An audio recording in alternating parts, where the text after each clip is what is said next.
podríamos medir para el estudio de glaucoma era la capa de fibras nerviosas. La capa de fibras nerviosas la vemos en este escaneo circumpapilar, en la cual van a ver ustedes dos líneas verdes. Estas dos líneas verdes son las que hacen la segmentación y son las que nos van a permitir tener el grosor de esta estructura que se va a ver afectada con el glaucoma. Normalmente el barrido que hacemos es un escaneo circumpapilar. Circumpapilar es un escaneo circular sobre la cabeza del nervio óptico que está centrado en el disco y tiene un diámetro de 3.4. Ok, entonces para el estudio de glaucoma revisábamos el día de ayer que no existe una prueba única. Nosotros necesitamos usar campos visuales, necesitamos usar fotografías de disco, fotografías estereoscópicas nos da una mayor información, OCT para poder hacer el estudio anatómico y poderlo correlacionar con la parte funcional que viene a ser el campo visual. En la actualidad se está utilizando microperimetría también y se le está dando mucho énfasis a los estudios del campo central 10.2, puesto que se han dado cuenta nuestros amigos glaucomatólogos que es un área muy importante que debemos estudiar y revisar. Cuando nosotros tenemos el disco óptico y buscamos defectos por glaucoma, nosotros estamos buscando defectos arqueados. Esa es la característica típica de la patología glaucomatosa. Estos defectos arqueados son así porque la distribución de la capa de fibras nerviosas a nivel de la retina tiene este patrón característico arqueado que respeta el rafe medio, la línea media, y el haz papilomacular que sale directamente a la parte central de la mácula. Entonces, esta es la distribución característica.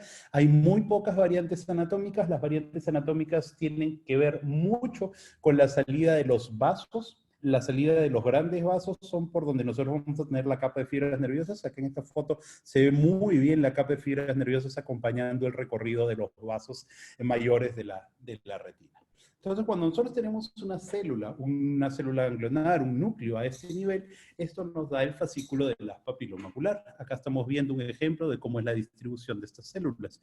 Pero cuando nosotros tenemos una célula a este lado, mucho más temporal a la fovea, pues ahí tenemos la distribución arqueada característica que nosotros debemos aprender a reconocer. Entonces, la presentación. Perdóname. Que habías apagado la presentación. ¿Sí? ¿No se ve? Ahora sí se ve. Sí se ve. Ok. Listo. Entonces, los defectos, como les digo, de la parte inferior van a dar este patrón arqueado característico y cuando están en la parte superior, igualmente, ¿no? Tenemos esta entrada y tenemos el tipo de recorrido que ya nosotros conocemos. Las zonas más particulares o más vulnerables para el daño del glaucoma son las zonas superior e inferior del nervio óptico. La zona inferior es aún más susceptible al daño por la misma distribución de entrada de la capa de fibras nerviosas. En el sector superior nosotros podemos tener una entrada mayor de la capa de fibras, en el sector inferior por la presencia del haz papilomacular, como que la zona de entrada es mucho más pequeña y es más susceptible del daño. En todo caso, los defectos que nosotros conocemos y que caracterizan el glaucoma son defectos arqueados y eso es lo que nosotros debemos acostumbrarnos a buscar. Entonces, haciendo una recapitulación de los trabajos de Donald Hood y conociendo muy bien lo que ya es la distribución de la capa de fibras nerviosas de la retina, nosotros podemos dividir el nervio óptico topográficamente en 4 cuadrantes, el cuadrante temporal, nasal superior e inferior, y estos cuadrantes nos van a delimitar la zona donde nosotros vamos a tener la mayor parte de fibras nerviosas. Cuando nosotros queremos evaluar la parte dañada por el glaucoma, podemos dividir la retina en una hemiretina superior y una hemiretina inferior, teniendo presente siempre que la distribución de fibras, les repito, pues hay que recordar, tienen esta distribución característica que no va a ser de otra manera. Cuando nosotros evaluamos el área que queremos tener mayor información en el glaucoma, estamos hablando de 15 grados. 15 grados, estamos tomando en cuenta la parte central de la mácula, esos son 8 grados, y también tomamos en cuenta la región del escalón nasal que se encuentra en esta zona. Estas son las zonas de defectos que nosotros vamos a encontrar cuando correlacionemos la parte estructural del daño de las fibras nerviosas con la parte funcional que nos va a dar el campo visual. Como los que estuvieron presentes el día de ayer vieron que podemos trabajar ahora no solamente una simulación del campo visual, sino podemos integrar resultados reales de campos visuales para poder observar la correlación que nos da este tipo de examen. Normalmente y clásicamente, en la gran mayoría de OCTs, el barrido que nosotros hacemos circumpapilar sobre la cabeza del nervio óptico comienza temporal y termina temporal. Estamos haciendo un barrido circular. Al hacer el gráfico de Liszen de esta manera, nosotros vamos a tener que la hemiretina central, la parte central de la mácula, los 15 grados, se encuentran a un lado, temporo superior, y la parte inferotemporal se encuentra al otro extremo de este gráfico. Esto quiere decir que el área de mayor sensibilidad, el área de mayor daño, el área de mayor interés, se encuentra partido en un extremo del gráfico y en el otro extremo del gráfico. Entonces, Donald Hood lo que hizo fue cambiar el gráfico que nosotros empezamos a barrer temporal y hemos hecho que comience a barrer por el sector nasal. Ahora estamos haciendo un barrido al revés. El tamaño del barrido circumpapilar es exactamente el mismo. Lo único que estamos haciendo es que el equipo barra de manera nasal primero para poder tener la parte temporal en el centro. Ahora sí tenemos la parte supratemporal que tienen esta línea violeta acá, corresponde a la hemiretina superior, y tenemos la parte temporoinferior de color azul acá que corresponde a esta hemiretina inferior. Esta es una distribución más anatómica, logrando colocar la parte de mayor interés en la parte central del gráfico de capa de fibras nerviosas. Entonces, al poder hacer eso, como les digo, tenemos acá los 15 grados, incluyendo el escalón nasal, y vamos a tener también la parte central de la visión, la mácula, que son 8 grados centrales, donde encontramos más o menos el 30% de las células ganglionares. Esto es menos del 2% del total de la retina, pero tenemos muchísima concentración de células ganglionares a este nivel, y es por eso que es una estructura que nosotros tenemos que estudiar de manera adecuada.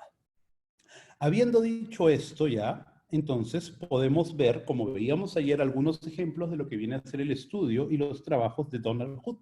Vamos a ver algunos ejemplos un poco más detenidamente que el día de ayer, porque hoy día tenemos un poco más de tiempo. Las opciones son, pues, este ojo tiene glaucoma, no tiene glaucoma, probablemente tenga glaucoma. Muchas veces es difícil con un solo examen poder determinar esto. Nosotros necesitamos una serie de pruebas. Necesitamos fotografías de disco, como esta fotografía estéreo que tenemos acá, para poder evaluar cómo está el anillo neuroretinal, que no haya una presencia de alteraciones en la cabeza del nervio óptico. En glaucoma no solamente debemos ver cómo está la relación copa-disco, el anillo, tenemos que ver cómo es la posición de salida de los vasos de este nervio óptico. Debemos evaluar si hay alteraciones relacionadas a miopía, como una alteración en la cabeza del nervio, si sale el nervio óptico de lado, si tenemos un tilt. Todo eso es importante porque en base a todo eso vamos a encontrar variaciones una vez que nosotros querramos hacer, pues, las mediciones estructurales. Entonces, siguiendo con ese ejemplo, eso es una típica fotografía del disco óptico. Acá nosotros queremos ver en base a los colores cómo está el rim, que es el anillo neuroretinal, y la relación copa-disco. Si no tenemos un visor estéreo, pues, y no tenemos una fotografía estéreo bien tomada, lograr la estereopsis es bastante complicado, pero en realidad es la manera ideal de poder hacer el estudio de la fotografía del disco. En segundo lugar, y durante mucho tiempo, el gold estándar para el diagnóstico de glaucoma fue la campimetría. Entonces, del ejemplo anterior, del paciente anterior que estábamos viendo su nervio óptico, la campimetría es esta. Entonces, en este estudio nosotros podemos ver que el equipo nos dice que la prueba de mi campo de glaucoma está dentro de rangos normales, que la desviación media se encuentra en menos 2.28 decibeles, y que la desviación del patrón está en 1.80 decibeles. Sin embargo, si nosotros observamos en el total deviation y en el pattern deviation de este 24.2, encontramos algunos puntos que nos pudieran hacer sospechar que hay algo acá que no está dentro de lo normal. Esto y esto de aquí. Lo siguiente que nosotros pedimos normalmente, pues, son los estudios estructurales, los estudios de la cabeza del disco. En este caso es un OCT de cabeza del disco. En este OCT de cabeza del disco tenemos un escaneo típico circumpapilar de la cabeza del nervio que comienza temporal y termina temporal como lo tenemos normalmente. Tenemos la fotografía, que es bastante importante tenerlo en el estudio para asegurarnos que el escaneo esté centrado. Si nosotros vemos que este círculo no está centrado sobre la cabeza del disco, pues realmente los valores que nosotros estamos evaluando no son valores adecuados. Entonces es importante ver cada una de las partes del reporte, o más aún si podemos estar frente al equipo o frente a una estación de revisión que nos permita tener todas las funcionalidades que nos da la máquina. El segundo gráfico es el gráfico de grosor, Thickness Map. El Thickness Map nos va a dar una escala que nosotros tenemos acá abajo en micras, que nos va desde 0 hasta 200 micras y nos va a dar el grosor de la capa de fibras nerviosas con la distribución normal, siguiendo los grandes vasos de la retina como en este ejemplo. La otra toma que dice Shadowgram está compuesta de los escaneos de OCT. El día de ayer yo les decía que una imagen de OCT está compuesta de varios BESCAN. Cada línea que nosotros vemos acá del Shadowgram es uno de los BESCAN que nosotros estamos haciendo. Entonces, si este Shadowgram es de 6 por 6 y es 512 por 512, quiere decir que tenemos 512 cortes para formar esta imagen. Sin embargo, cuando yo tengo el shadowgram, es importante revisar que no tenga gaps de movimiento como este de aquí. Si ustedes se dan cuenta acá, la imagen del disco está ligeramente desfasada, la parte superior de la parte inferior. Hay una pequeña línea que continúa por acá. Eso indica que el paciente tenía un pequeño movimiento a la hora de hacer el examen y eso hace que las imágenes no queden completamente correlacionadas y tengamos un pequeño desfase. Evaluar todo esto es importante, toda esta zona de acá. Cada vez le damos menos importancia a la parte numérica que tenemos al lado de acá. No quiero decir que los números no son totalmente importantes, los números son bastante importantes para hacer seguimiento y evaluar cambios. Si nosotros tenemos un solo examen y es nuestro examen inicial, es nuestro examen basal, no se guíen tanto de los números porque vamos a poder tener ciertos errores como vamos a revisar en este paciente. Entonces, recuerden que cuando vimos la foto encontramos que tenía un anillo neuroretinal bastante dentro de lo normal. En el campo visual, algunas alteraciones, la prueba de mi campo de glaucoma dentro de lo normal. Y en este OCT tenemos que los grosores y los análisis por cuadrante también se encuentran dentro de lo normal. Eso es lo que yo puedo ver de este reporte. Entonces, dando este reporte a una serie de médicos, pues la gran mayoría decía que el ojo tenía glaucoma en un 40% y el otro 60% decía que el ojo probablemente no tenía glaucoma. Durante mucho tiempo nos acostumbramos a leer los OCTs y a guiarnos por los colores. Yo recuerdo mi primera vez que tuve contacto con un OCT y me explicaban lo que era OCT de glaucoma. Me decían, verde es normal, amarillo es límite, rojo es anormal. Y eso es algo que probablemente todos tengamos en la cabeza y es algo que nos lleva a algunos errores que quizás valga la pena revisarlos. Este es el reporte de HUT del mismo paciente que estuvimos viendo anteriormente. Lo primero que tiene este reporte de especial es que es un campo mayor sobre el cual estamos haciendo el estudio. Acá tenemos un escaneo de 12 por 9. Cuando nosotros hacemos estudios de glaucoma, normalmente los cubos que están en el nervio óptico o en la mácula son de 6 por 6, 7 por 7 o en algunos equipos hasta 9 por 9. Pero por lo general tenemos que hacer un estudio sobre el nervio óptico, 3D Disc, es el más común, y luego un estudio sobre la mácula que se llama 3D mácula para poder tener todo este campo de estudio. En este caso, yo estoy haciendo un barrido de 12 por 9 que me permite correlacionarlo con estos puntos de simulación de un campo visual 24-2. El tamaño de 12 por 9 me permite ver casi los 45 grados del polo posterior. Para ver en la totalidad del polo posterior, lo que deberíamos tener es un escaneo de 12 por 12 o inclusive más, que es algo que se está trabajando mucho para poder tener un mayor área de estudio. Lo segundo que debemos ver en un estudio de OCT es la intensidad de la señal. La intensidad de la señal tiene un recuadro, en este caso de color verde, lo cual nos indica que está dentro de lo normal. El punto de corte del IQ es de 45 en este equipo, pero esto de aquí puede fluctuar dependiendo de la cantidad de intensidad de señal y la cantidad de ruido de fondo que tengamos. Entonces, este valor de aquí puede variar mucho si tenemos pacientes que tienen catarata, si tenemos pacientes que tienen una pupila muy pequeña, o que no dilatan bien, si tenemos pacientes que tienen alguna opacidad, alguna vitreitis o alguna hemorragia, todo eso va a hacer que la señal comience a disminuir. En todo caso, el punto más importante que nosotros tenemos que ver es que esta señal de aquí nos dé una buena imagen, nos dé un buen BESCAN, porque en base a este BESCAN es que se van a hacer las segmentaciones. Y en base a las segmentaciones es que nosotros luego vamos a tener todos estos números que tenemos acá abajo.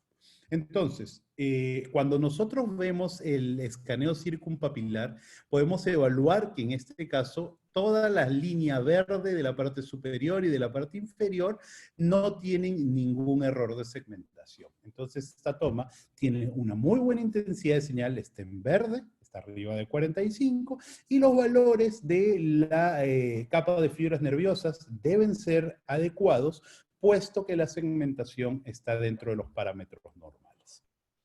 Si vemos en la parte inferior del escaneo circumpapilar, vamos a ver el gráfico que ahora es NSTIN. Estamos empezando nasal, recuerden, y terminando nasal. Y vamos a ver que por cuadrantes, el cuadrante nasal comienza desde donde están estos puntos, esa línea punteada, continúa a este lado de acá. El cuadrante superior es todo este sector de acá. El cuadrante temporal queda en el medio. El cuadrante temporal queda en medio y el cuadrante inferior se encuentra en este sector de acá. Los tenemos bien delimitados. Pero junto con la delimitación de estos cuadrantes, nosotros vamos a ver unas líneas rojas que corresponden o deberían corresponder a la localización de los principales vasos de la retina. Los vasos en el escaneo circumpapilar son como estas líneas que ustedes están viendo oscuras. Estas líneas tienen que correlacionar con los vasos o con las líneas rojas que estoy viendo acá en el escaneo, perdón, en el mapa de grosor, para poder asegurarnos que la toma esté en buena posición. ¿Cómo se ve afectado eso? Esto se ve afectado con la posición de la cabeza del paciente. Si el paciente tiene un ligero tilt en la cabeza, si el paciente ha girado la cabeza para la izquierda o para la derecha, si el paciente no ha apoyado adecuadamente la frente en el OCT, todo eso hace que esto tenga algún tipo de variación. Si no es un problema relacionado al paciente o al operador y estos vasos no coinciden con las líneas, es una variante anatómica. El ángulo de salida de los vasos es diferente a la gran mayoría y eso puede traer problemas de interpretación del toma. Entonces, una vez que ya vimos que el OCT está en adecuada posición, que el barrido circumpapilar no tiene ningún error, entonces podemos guiarnos y saber que esta toma es adecuada. Lo siguiente que tenemos acá abajo es el gráfico de ANFAS. El gráfico de ANFAS es un gráfico en el cual podemos ver el OCT en base al eje Z. O sea, vamos a ir desde el vítreo hasta la parte donde termina la retina, inclusive entrando en la coroides y llegando hasta los límites con esclera. Esta imagen ANFAS está seteada a 52.0 micras, 52 micras, que es el punto en el cual nosotros encontramos normalmente la capa de fibras nerviosas. Y nos va a dar una imagen bastante bonita de lo que es la distribución de las fibras. Este punto nosotros lo podemos mover. Yo puedo moverlo ligeramente hacia arriba, ligeramente hacia abajo, para poder hacer un paneo total y ver que no tengamos ninguna patología que esté siendo asociada al glaucoma.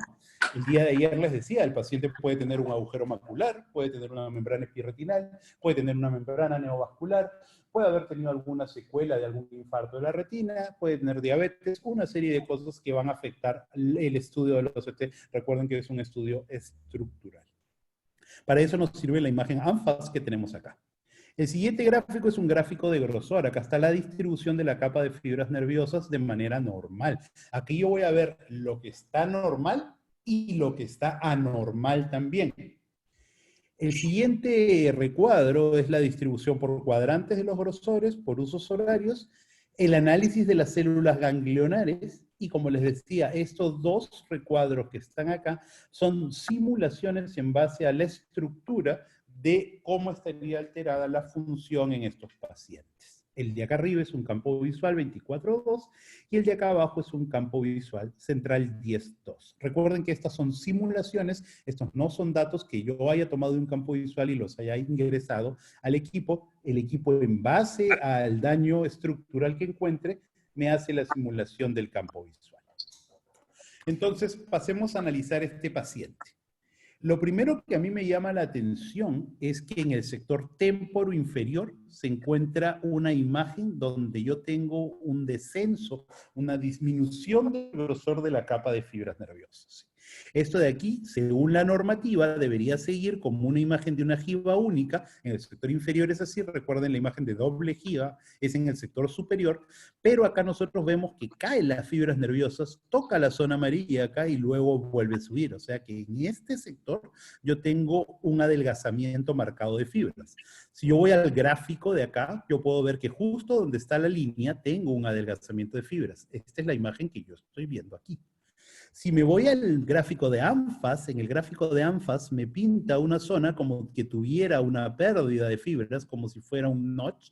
Hacia este lado de acá se ve más oscuro y es mucho más fácil de verlo en el gráfico de grosor. En el gráfico de grosor, ustedes ven esta cuña que se encuentra acá, es todas las fibras nerviosas que están afectadas. Si nosotros hacemos la recapitulación que vimos hace un rato y la distribución de fibras, si esta es la zona de la cuña que está afectada, los núcleos de estas células afectados se encuentran a este nivel, donde tenemos esta zona un poco más oscura. Si yo voy al gráfico de la mácula de las células ganglionares, voy a ver que exactamente en ese nivel se encuentra una imagen que hace que la distribución característica, como si fuera una dona del grosor de la capa de células ganglionares, se encuentre alterado. Acá falta tejido. Esto es esto de aquí, y esto de aquí corresponde a los núcleos de las células que están afectando este defecto acá.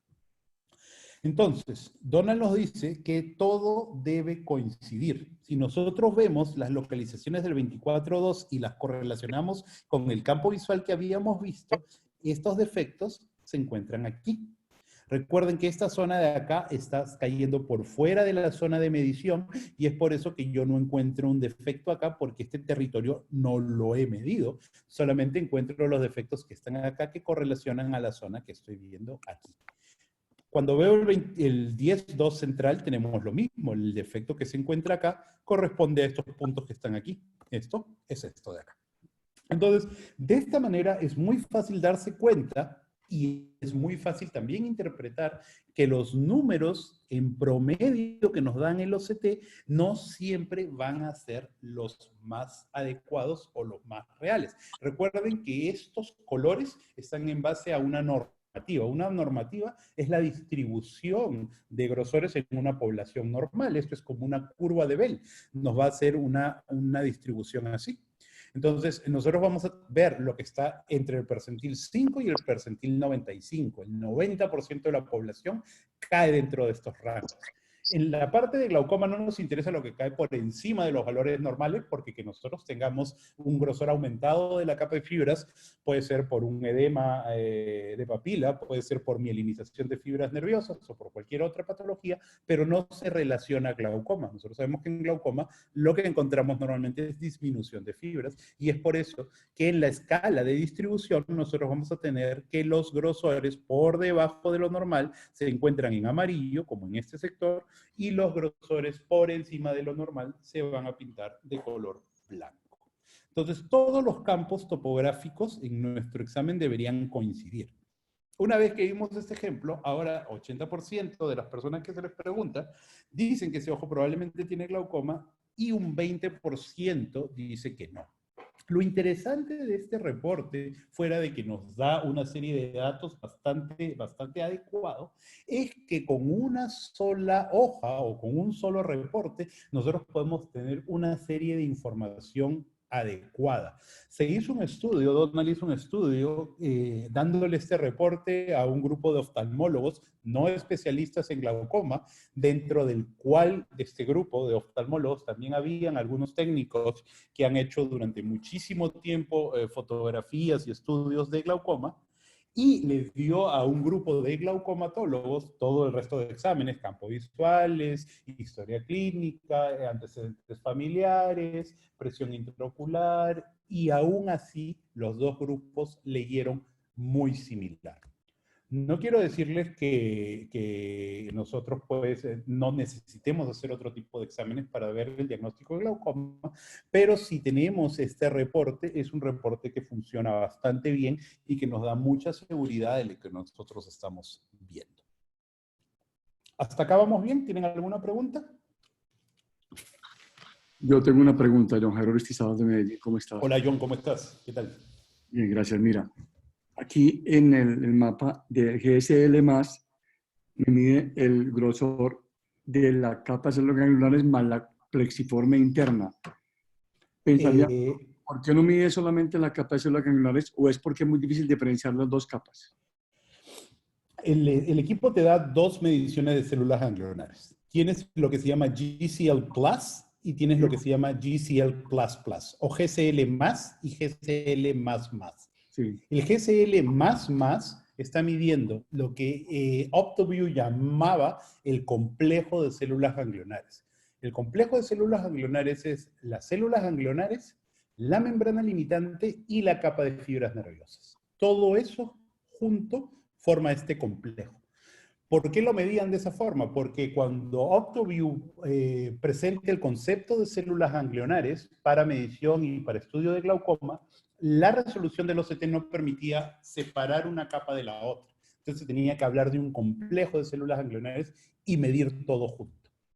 Cuando nosotros hablamos acá del GCL Plus, este GCL Plus me está midiendo exactamente en las células ganglionares. O sea, yo estoy midiendo solamente los núcleos y en algunos lados, cuando ya no tengo capa de fibras nerviosas y me voy alejando del centro del nervio, pues también toma en cuenta la membrana limitante porque es tan delgada que no la podemos separar directamente de este estudio de células.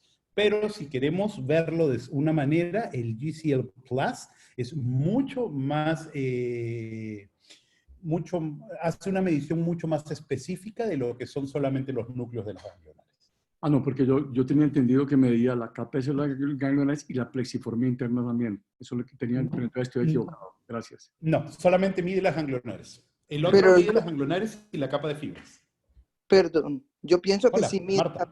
Hola, ¿cómo están? Sí mide las ganglionares y la plexiforme interna. Tengo entendido que eso es imposible de separar. Sí, eso es lo que yo pienso también. Sí, y la otra, el Plus Plus mide células ganglionares, plexiforme interna y capa de fibras nerviosas. Capa de fibras nerviosas, correcto. Pero por eso le decía, el Plus es ganglionares y plexiforme interna. es un conjunto que está muy unido. Sí. Doctor Mendoza, voy a aprovechar este caso en que ya sabemos que segmentación es la diferencia, pues la marcación de las diferentes capas de la retina. Sí. Y cuando hay los movimientos en Z y esto que salen desplazados, como cuando veíamos la televisión en la antigüedad, como en este escaneo del nervio óptico, en este caso que está, digámoslo, no segmentado, sino fragmentado por el movimiento. Correcto, este de acá es el que tú dices. Yo hubiera descartado ese estudio y hubiera tomado otro que no tuviera esa fragmentación. ¿Por qué no aprovechamos y nos dices cuál es?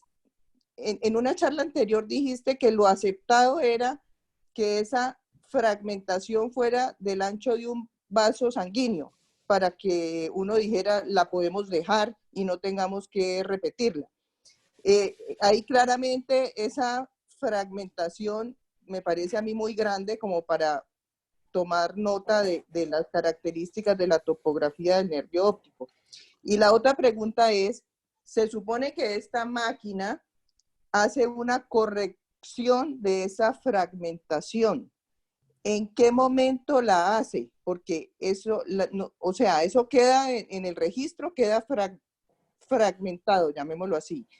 Y se supone que tiene una corrección ¿en qué momento hace esa corrección? ¿El ImageNet cuando está haciendo el análisis o cuándo es la cosa? Pero No, definamos para todos cuál sí. es la fragmentación aceptada. O sea, yo tiendo a no mirar ese examen si quiero mirar, digamos, la topografía del nervio óptico, y esos son de los que desecho. Me parece demasiado grande, queda pues el nervio como dos cosas separadas. Correcto. ¿Por qué no nos cuentas un poquito de eso? Sí, te respondo un poco sobre eso. Este ejemplo de aquí, a ver, vamos por partes. El ejemplo que estamos presentando aquí, si te das cuenta, no estoy presentando los datos de topografía del disco. Entonces, definitivamente, como tú dices, si lo que yo quiero ver es la parte de topografía del disco, esta imagen no me sirve, la tengo que descartar. Si yo lo que quiero ver en este ejemplo es los valores de la capa de fibras nerviosas, me doy cuenta que el barrido circunpapilar en la cabeza del disco, por más que este disco esté ligeramente desfasado, está haciendo un barrido adecuado, entonces esta toma no tendría ningún problema para lo que viene a ser grosores de capa de fibras, sí, tal cual tú lo dices, para lo que es topografía del disco óptico. ¿Cuándo lo corrige el equipo? El equipo lo corrige cuando tienes el tracking activo. Hay una opción que se llama Fast Track que activa el tracking del equipo y de esa manera, mientras está haciendo el barrido, el equipo va corrigiendo estos desfases. Si el paciente se mueve, si el paciente parpadea, tú vas a ver que la línea de barrido se detiene hasta que regresa a la posición inicial y vuelve a continuar haciendo el barrido. Entonces, el equipo, cuando tenga el tracking encendido, no te va a permitir tener una imagen como esta. Vas a poderlo hacer sin... Perdón, yo he estado observando eso por mucho tiempo y realmente no me queda claro. O sea, lo que alcanza a corregir, entonces no aparece como fragmentado. Si quedó fragmentado fue que el aparato no lo pudo corregir. No, es si que quedó lo vaya a corregir después. si quedó fragmentado, quiere decir que el tracking estaba apagado. Tú puedes, mientras estás haciendo la toma, tú tienes un botón que te deja activar el tracking o desactivar el tracking. Si el tracking está apagado, tú vas a tener imágenes como esta. Cuando el tracking está prendido... Eso no está por default, que siempre corrige los movimientos. O sea, todas las máquinas, nosotros no tenemos que ponernos a aprender. Correcto. Lo que pasa es que en el equipo por default está prendido el tracking, pero también se encuentra en el módulo del paciente la opción para desactivarlo. Si por error alguien lo tocó o alguien decidió desactivarlo, en el momento que tú hagas el barrido, el tracking no va a estar funcionando. Bueno, pero supongamos que está prendido, ¿ok? Está prendido, no vas a tener una imagen como esta. Yo no creo eso. Vamos a revisar eso otra vez porque yo lo hago personalmente. O sea, yo hago mis exámenes a un grupo de pacientes para poder aprender esto. Y yo lo hago personalmente y lo vuelvo y lo hago. O sea, yo pensaba que era que el aparato corregía esos desplazamientos o fragmentaciones en el momento en que el ImageNet estaba haciendo las lecturas. Porque con el Fast Track prendido no siempre lo corrige. O sea, la pregunta otra vez es, si está el Fast Track prendido y en las imágenes aparece una fragmentación, quiere decir que no lo alcanzó a corregir y eso tiene un cierto límite en que nos parece aceptable o no. Porque no siempre el Fast Track lo corrige en mi experiencia. O sea, tenemos... Te lo digo porque, mira, si tú te das cuenta, vamos al mismo ejemplo. Este es el ejemplo del paciente que estábamos viendo. Es el mismo paciente. Si tú te das cuenta, en la imagen ANFAS que está acá abajo, no hay ese desfase del disco. Que sí lo veíamos... No sabemos si es el mismo. No sabemos si es el mismo. Es el mismo paciente. Es el mismo paciente. Es otro escaneo. Este es un 12x9. Es otro Pero- escaneo, este es un 12x9, el escaneo anterior era un escaneo solamente de la cabeza del disco y lo utilizamos como ejemplo para mostrar la parte circumpapilar. El barrido circumpapilar es una línea, es un escaneo circular sobre la cabeza del disco. Sí, por Cuando eso, pero es nosotros, otra toma del mismo paciente. correcto, es Es, otra toma del es mismo otra toma del paciente, mismo paciente. sí, correcto, es otra toma del mismo paciente, pero acá nosotros podemos ver que no hay ningún desfase en la toma. El desfase de Perfecto. la toma puede ser, como te digo, o porque el paciente se movió, o porque el operador no lo hizo de manera adecuada, o porque el tracking estuvo apagado. Esas son las tres opciones que tú tienes para tener una imagen desfasada. Con el Yo, tracking prendido, las imágenes no tendrían por qué salirte desfasadas. Si quieres, lo revisamos ahora y vemos exactamente qué está pasando en tu equipo. no, doctor, yo pienso que eso, o sea, que existe la posibilidad y es mucho los que hacemos esto personalmente para poder aprender estas cosas. O sea, el fast track está prendido y salen las las fragmentaciones, llamémoslo así, no corregidas, de tal manera que yo pensaba que esto se hacía la corrección después cuando estaba haciéndose el análisis. De hecho, el doctor Hood, antes de que esto fuera posible en el aparato que teóricamente corrige, tiene un poco de fellows de unas cosas muy sofisticadas que miran las imágenes y le hacen unas fórmulas para corregirle esas fragmentaciones. Sí, por eso Pero te yo, digo, yo creo una cosa es la sí, perdón. Una cosa es la que fragmentación del disco óptico que vimos en la imagen anterior y otra cosa es un error de segmentación aquí.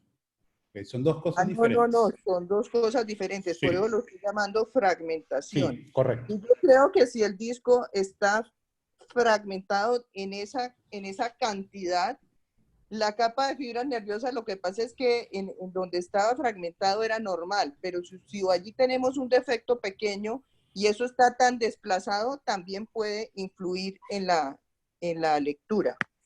Eso es mi opinión. Entonces, yo no Vamos a creo que el ver. aparato nuestro está con el fast track apagado porque ha sido revisado muchas veces. No, Y te repito que el fast track lo puedes apagar directamente a la hora de hacer la toma. Pero no te preocupes, ahorita vemos bueno, eso para poder solucionar okay. No, las dudas que tienes al respecto. la digo porque es de interés para todos, este asunto de cuándo es aceptable una Tengo, fragmentación, cuándo no. tengo algunos ejemplos de topografía de disco que yo sé que a ti te interesan bastante al final de la charla. Ahí lo vemos con mayor detalle. ¿Te parece? Ok, perfecto, Listo, gracias. perfecto. No, de nada. Entonces, esto de aquí es bueno, este es el paciente que estábamos viendo anteriormente. Vamos a aprovechar para responder algunas preguntas que tenemos aquí en el chat. A ver, el host está igual, listo, saludos. ¿No sería preferible, Alejandra, a ver, no sería preferible que el Thickness Map, las capas gruesas fueran azules y las gruesas fueran rojas? Las capas más gruesas, Alejandro, son rojas, porque nosotros estamos acostumbrados a la distribución de grosores, más rojo, más grueso, más azul, menos grueso. Esa es la distribución normal en la cual nosotros nos hemos acostumbrado a trabajar. El estudio de la capa de fibras nerviosas siempre nos ha dado los colores cálidos, rojos, amarillos, indicando el grosor, y los colores fríos, el azul tirando al negro, para indicar pérdida de grosor o áreas más delgadas. La diferencia entre un OCT y otro es por el cambio del thickness, es decir, por lo que el lado temporal está en el centro y en el otro sale dividido. La diferencia entre un OCT y otro puede ser por muchas razones. Lo primero que tendríamos que ver es si los dos OCTs tienen la misma técnica para la medición, es decir, si los dos son spectral domain. Si un OCT es spectral domain y otro es swept source, entonces no vamos a poder hacer las comparaciones adecuadas porque son dos tecnologías diferentes. En segundo lugar, el algoritmo de medición de cada OCT es diferente. Entonces, yo no puedo comparar los resultados que tomen un Cirrus con los resultados que tome un NIDEC o con los resultados que tomen un Optoview. Tienen algoritmos de Doctor, mediciones diferentes. Sí, hola. ¿aló? Hola, Doctor, sí. buenas, ¿cómo está? María Fernanda Pérez. Hola, María Fernanda. ¿Cómo le va? Yo fui la que hice la pregunta.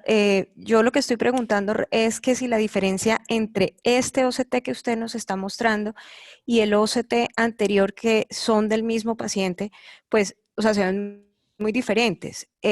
La diferencia es ¿por qué? Por lo que el lado temporal quedó en el centro y podemos ver la caída de la capa de fibras nerviosas.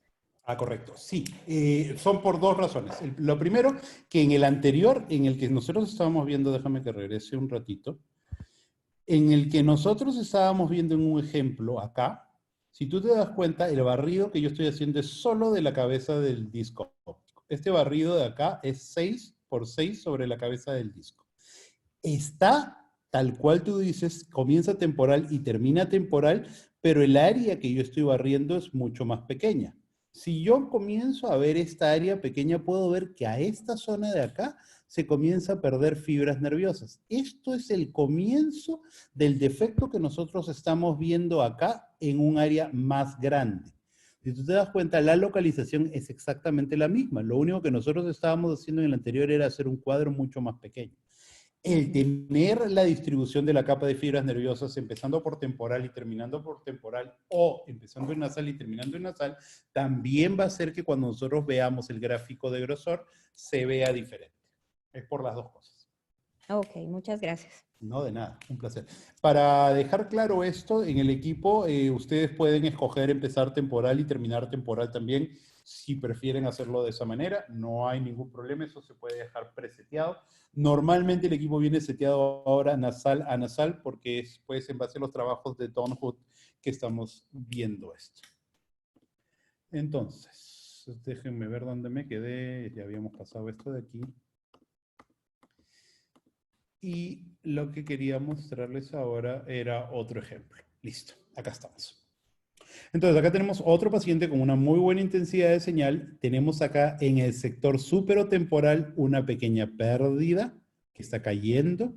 Y en el sector inferotemporal una pérdida más grande donde también está cayendo el grosor de las fibras. En la imagen ANFAS acá se ve perfectamente definido el defecto arqueado acá.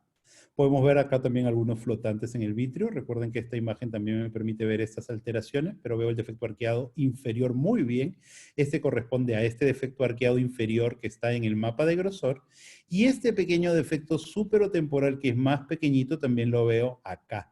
La distribución de fibras nerviosas de la parte superior y de la parte inferior de la hemirretina son ligeramente diferentes. Vamos a ver un gráfico un poquito más adelante para poder tener claro por qué los defectos superiores se ven de una forma y por qué los defectos inferiores se ven de otra manera.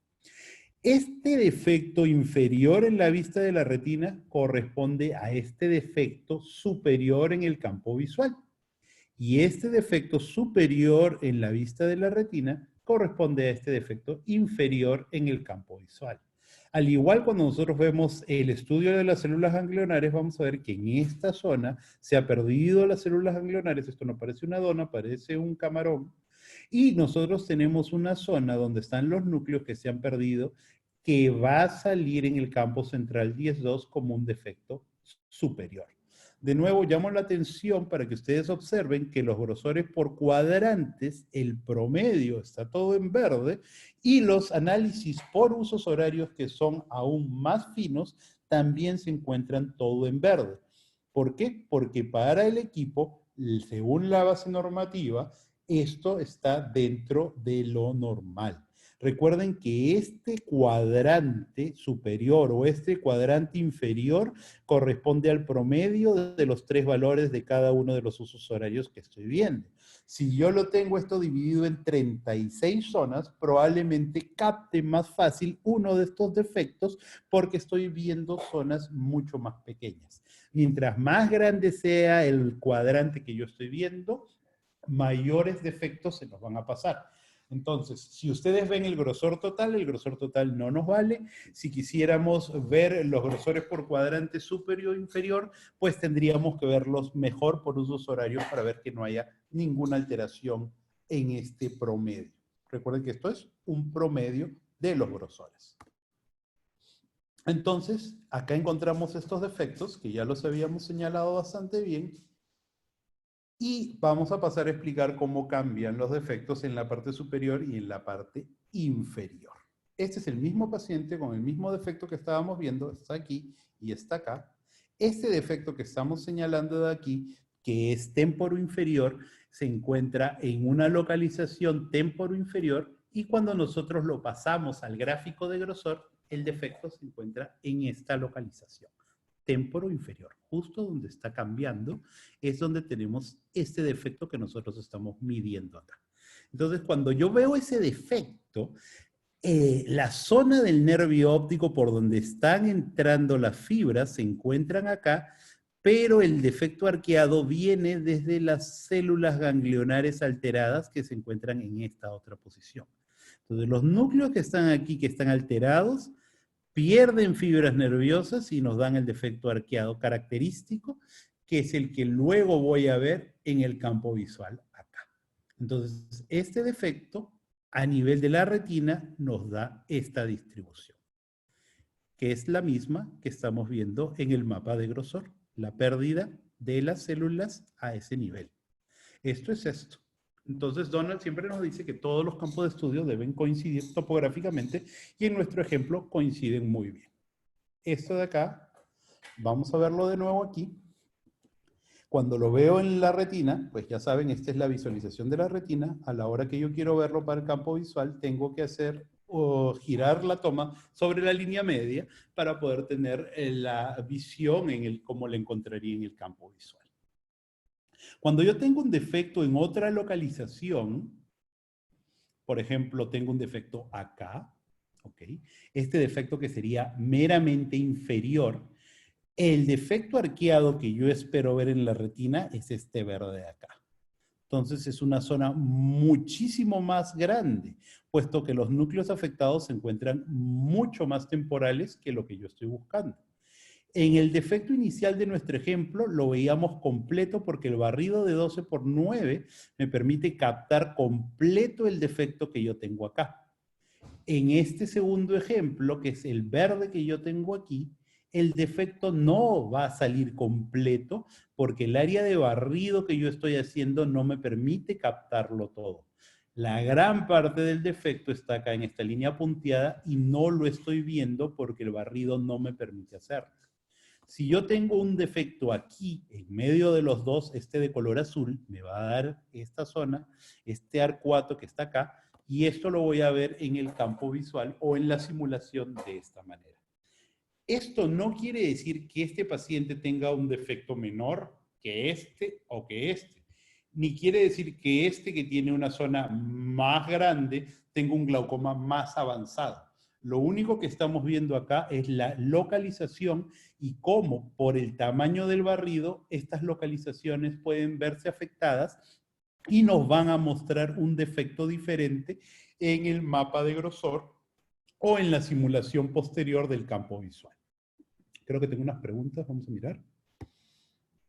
La diferencia, ya estamos aquí. Tengo una pregunta, cuando puedas, Gustavo. ¿El OCT maestro tiene posibilidad de tomar el reporte de Hood dado que no tiene 3 de White? El OCT maestro en la actualidad ya tiene 3 de White.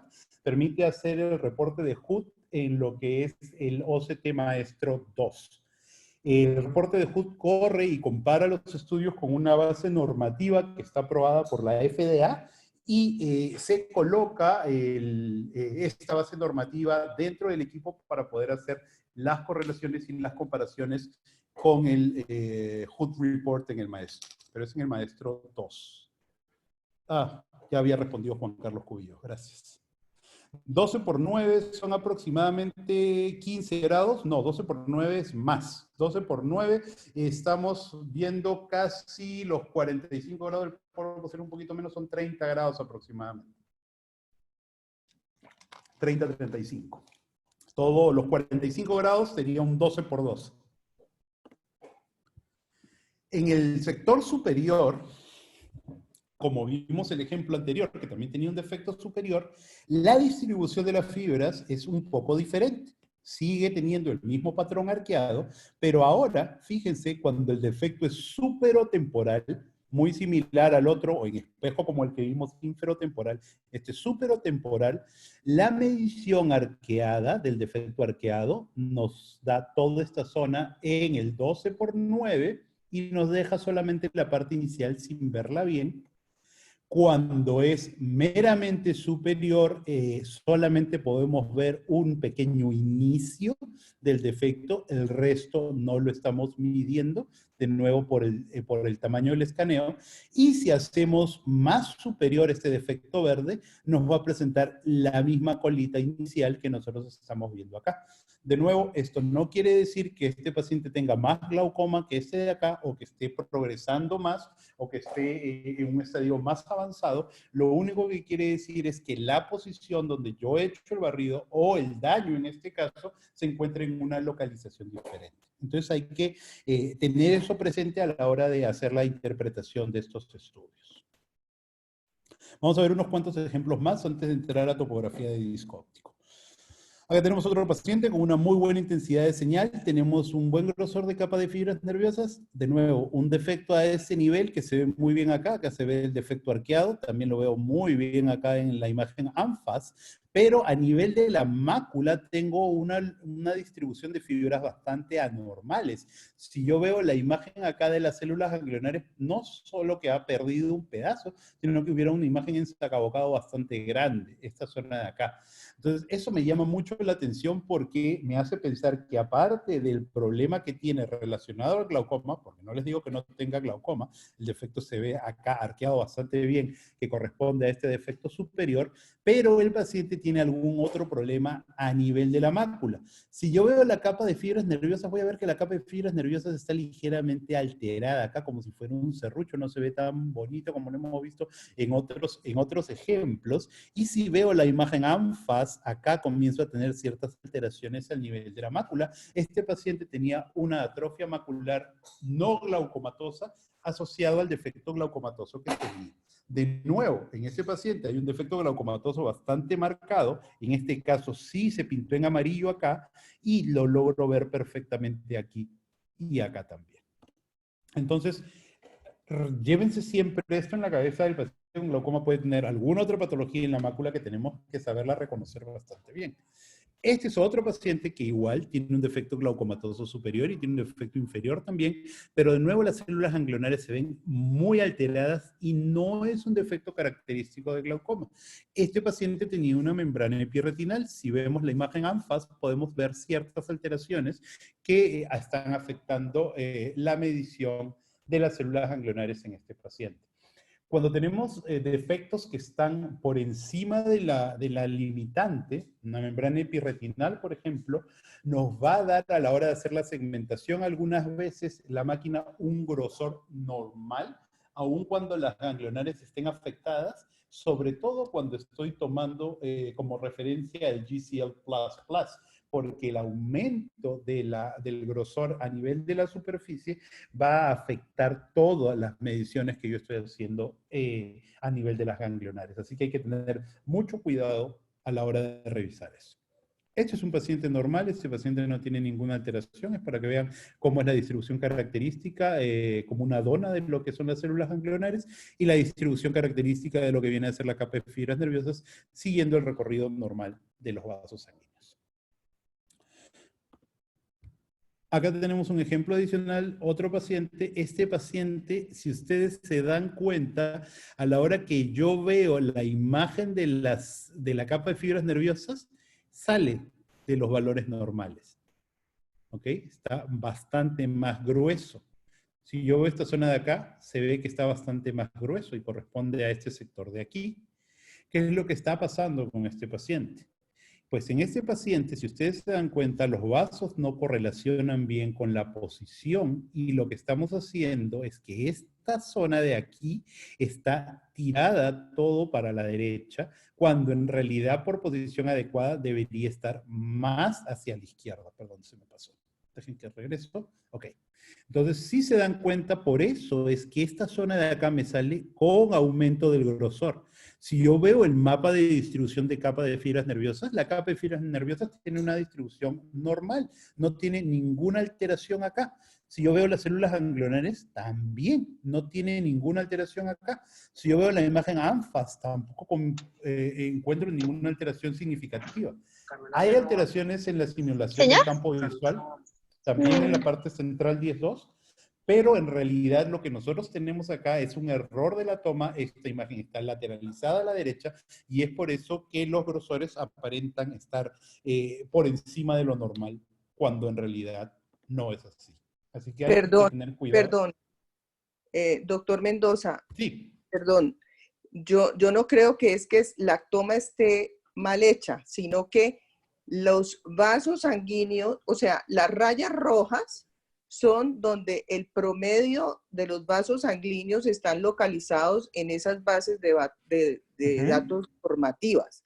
Sí. Como hay tanta variabilidad en la posición de los vasos y en el tamaño de los discos, lo que nos ayuda a esto muy bien es cuando no coincide la jiba de la curva con el punto, la línea roja. Uno puede mirar, si el vaso sanguíneo no está en la posición, es que esa persona tiene un vaso sanguíneo en una posición diferente y por lo tanto la altura de la curva está desplazada, pero no porque esté mal tomado, sino porque donde hay más capa de fibras, donde es más gruesa la capa de fibras nerviosas, es donde están los vasos sanguíneos. Entonces, eso lo que nos ayuda muy bonito es a determinar si la curva está desplazada, no es porque esté mal tomada. La curva está desplazada porque la posición de los vasos sanguíneos en ese nervio óptico no coincide con el promedio de la base de datos normativa. Y uno puede entender lo que tú dices es totalmente cierto. Pero si te fijas en este nervio óptico, los vasos sanguíneos están saliendo en la posición normal. Acá no tenemos una alteración de los vasos sanguíneos. Lo que tú hablas es totalmente cierto cuando el ángulo de salida de los vasos sanguíneos es más agudo. Si el vaso yo lo viera que saliera hacia este lado de aquí y acá, lo que tú estás diciendo es totalmente cierto.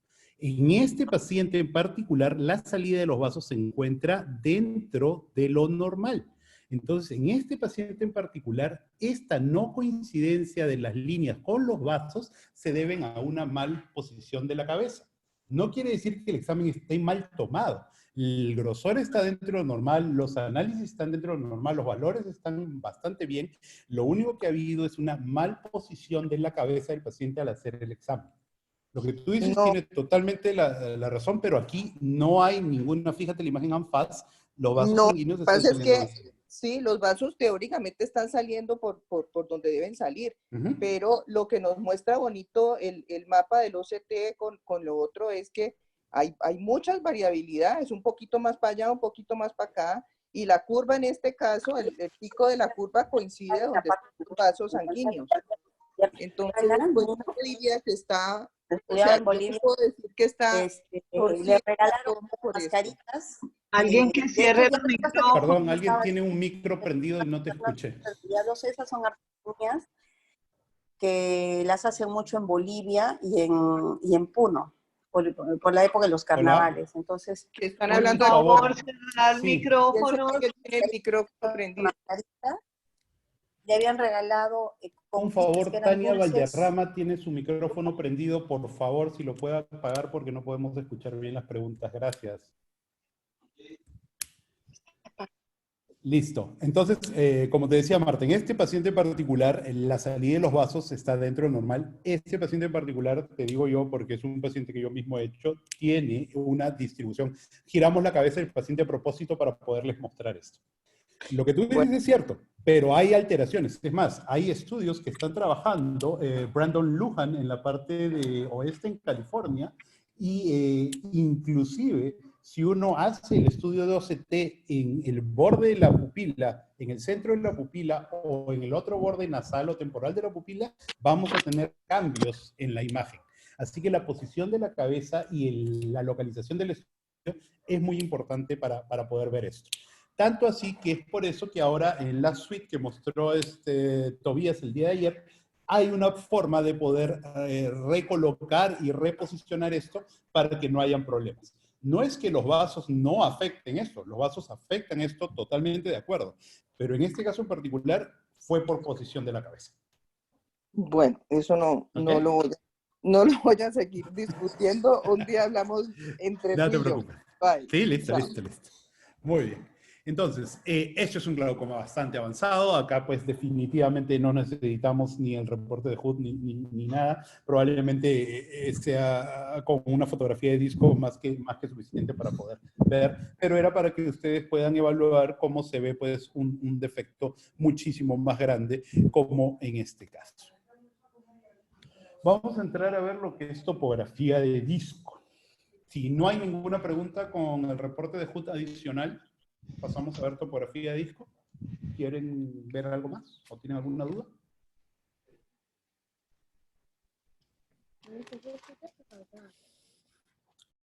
Bueno, entonces, Perdón, José.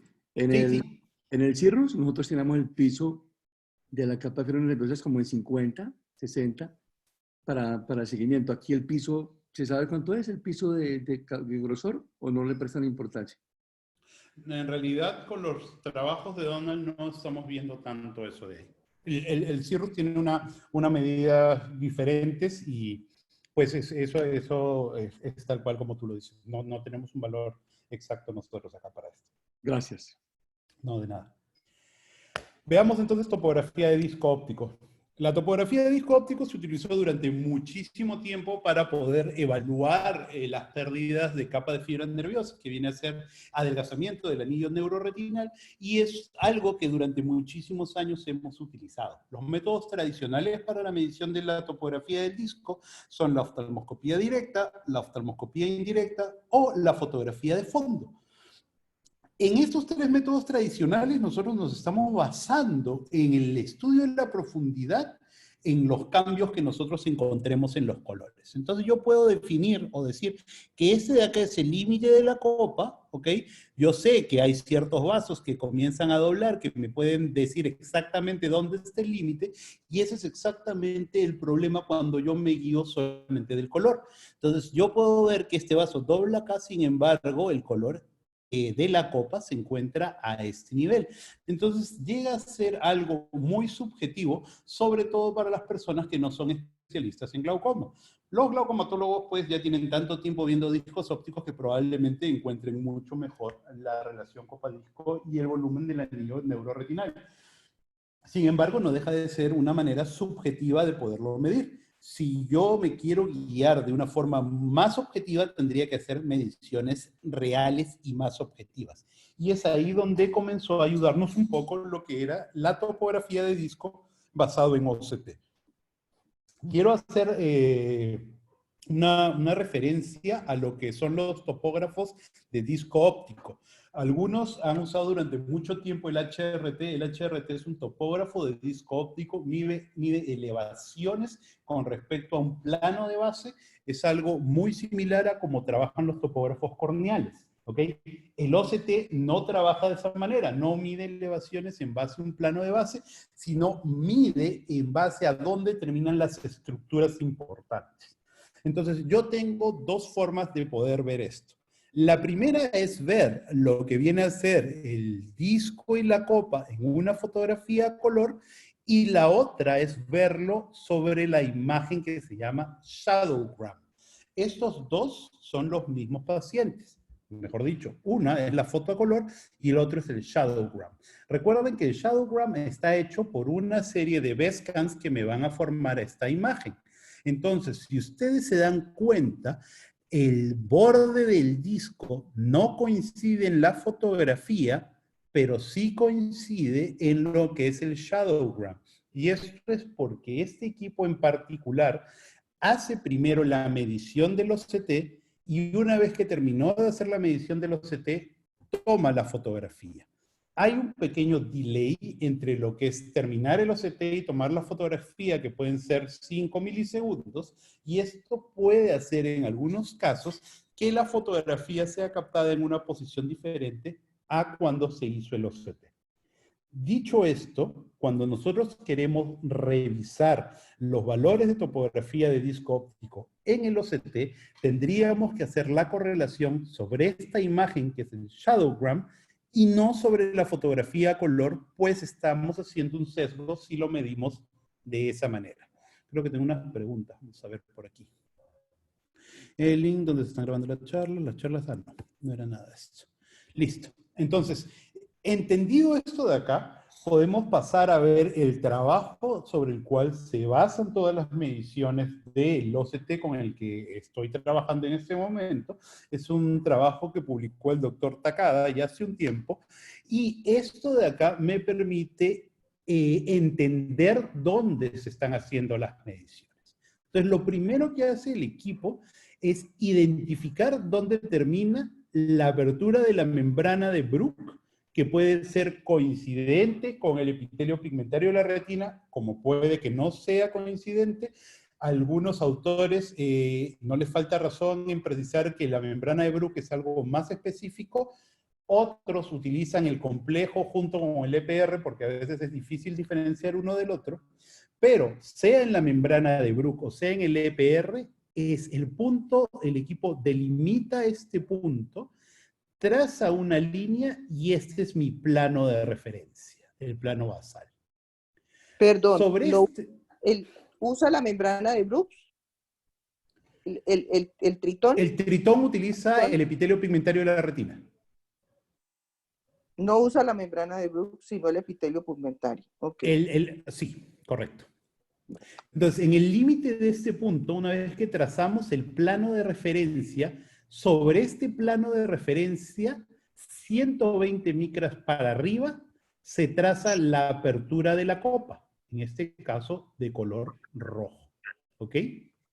Y esto lo hace el equipo los 360 grados. Si nosotros estamos haciendo un escaneo radial, como en este caso, que se empezó a trabajar en el equipo anterior de SwepSource, que era el Atlantis, ustedes van a ver que son 12 cortes radiales.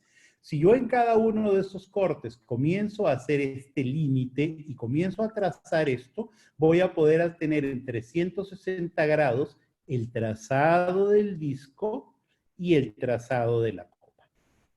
¿Ok? Esto es, de nuevo, en base a este plano de referencia y 120 micras por arriba.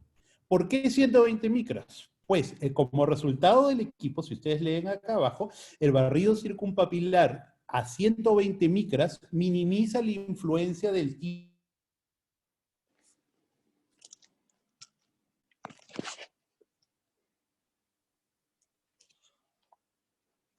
Se fue la voz.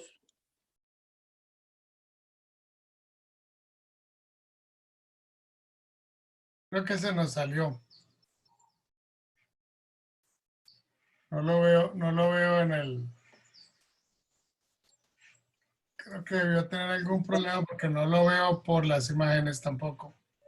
Pero sí está ahí, figura. Yo sí lo veo conectado, pero debe ser que el internet está medio malo.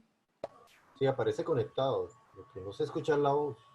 Marta Arango, ¿por qué dice que la medida es de Bruch y él dice que el epitelio? ¿A quién se dirige la pregunta? A usted, Martica. Ah, ok.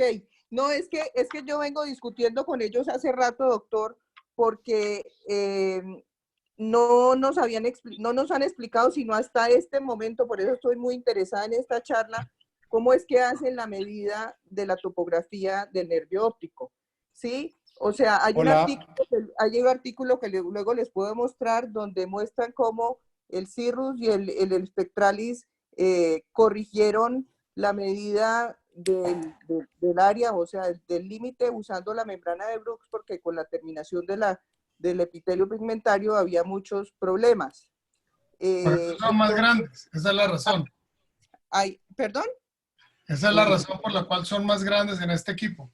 Por eso, entonces, hemos solicitado mucho que nos expliquen cómo es que la medida... Ya, doctor Mendoza, ya sé que ya regresó. Escuchemos lo que él dice todo y luego podemos, pues, hacer las observaciones. ¿Me escuchan? Sí. Sí, perdón que se cayó el internet. Bueno, no sé si lograron escuchar Tienes que volver a compartir pantalla porque se cayó. Ah, ok.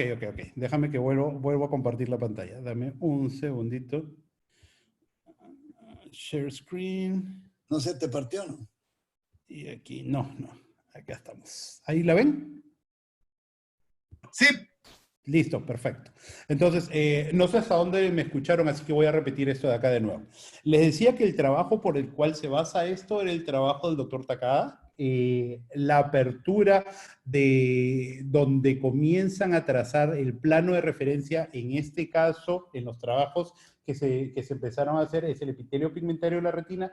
Yo sé que hay otros OCTs que trabajan con la membrana de Bruch. La membrana de Bruch se ve que es un punto referencial más importante, sobre todo cuando tengo discos ópticos anómalos, si tengo una megalopapila, si tengo una creciente miópica, si tengo alguna alteración a ese nivel, pues la membrana de Bruch es un punto de referencia más importante. El trabajo se hizo hace unos años y se trabajó con el epitelio pigmentario de la retina. Tengo entendido que están haciendo estudios basados en la membrana de Bruch que debería darnos un resultado mucho, mucho mejor. Les decía que se tomó 120 micras porque en 120 micras, en este estudio en particular, se dieron cuenta que esta altura minimiza la influencia de discos ópticos atípicos.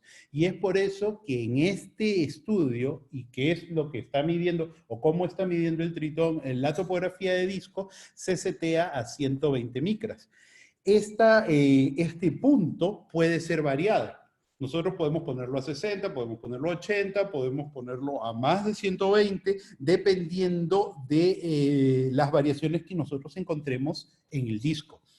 Normalmente lo dejamos en 120 micras como estándar para poder hacer las mediciones en todos los pacientes de glaucoma y solamente lo variamos cuando tenemos patología que puede estar afectando el nervio óptico, como podría ser un edema de papila o podría ser algún otro tipo de aumento de grosor o alteraciones muy, muy marcadas sobre lo que es el disco óptico.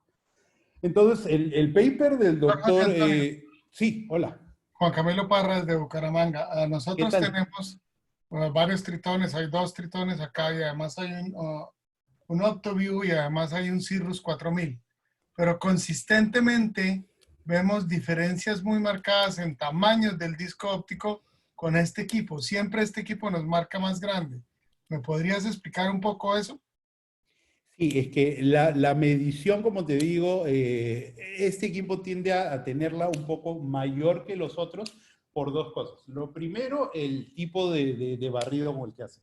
La tecnología de cada OCT no se puede comparar cuando nosotros estamos cambiando el tipo de señal con la que trabajo. Entonces, yo no puedo comparar los resultados de un spectral domain con un swap source o con un time domain, empezando por ahí. En segundo lugar, el algoritmo de medición es diferente. El algoritmo de medición que utiliza el tritón o los swap source son diferentes a los que usan los spectral domain.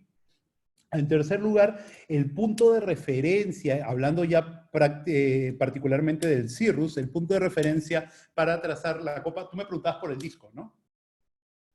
Sí. Sí, no, entonces lo de la copa no tiene nada que ver acá. Te iba a explicar lo de la copa. El área del disco depende de lo que tú le pongas en el 120 o el 160 o lo que le pongas. Eso es para las variaciones que yo pueda tener. Como acá lo tengo seteado a 120 micras, que vendría a ser desde esta línea verde, que es el plano de referencia, hasta arriba, las 120 micras, hasta la apertura de la copa, eso también puede influenciar en las mediciones del disco si yo lo seteo diferente. Y el Cirrus lo tiene seteado, si no me equivoco, a 90 micras. No me atrevo a pelear, pero creo que sí. Yo estoy casi seguro que lo tiene a 90 micras u 80 micras, no recuerdo bien exactamente en ese momento. Si no me equivoco es a 90 micras. Entonces, variaciones de la altura sobre el plano de referencia van a ser variaciones a la hora de tener tus mediciones. Lo que podrías hacer es que el plano de referencia variarlo, ponerlo al mismo punto con el que trabaja el Cirrus, y con eso deberías tener la consistencia que estás buscando en la medición de los exámenes. No creo. Eso es por las medidas que se toman de manera diferente. La una la toma en la epitelio pigmentario y la otra en la membrana de Bruch. Eso es, perdóname Marta, eso es solamente para donde traza el plano de referencia. Claro, exacto. La medición del disco y de la copa están arriba. En este caso, fíjate, el plano de referencia está aquí, la medición del disco está acá en estos puntos celestes y la medición de la copa está acá. Si yo esta altura, que es 120 micras, la bajo un poco, la altura de la apertura del disco también va a bajar y eso va a cambiar mi medición. Igual si yo la subo. Entonces, eso tiene que ver mucho también con el tipo de medición que estás haciendo. O sea, tiene que ver el tipo de OCT con el que trabajes, tiene que ver el algoritmo de medición, totalmente de acuerdo, pero también tiene que ver mucho el plano de referencia y la altura sobre la cual tú la estás seteando.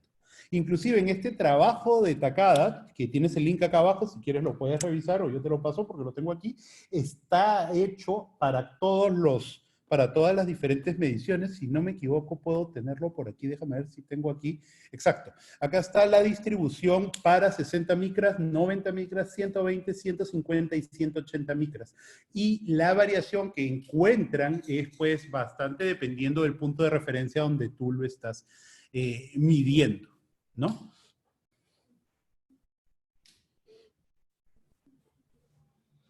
Hago una pregunta de ignorante. Sí, Virgilio, cuéntame.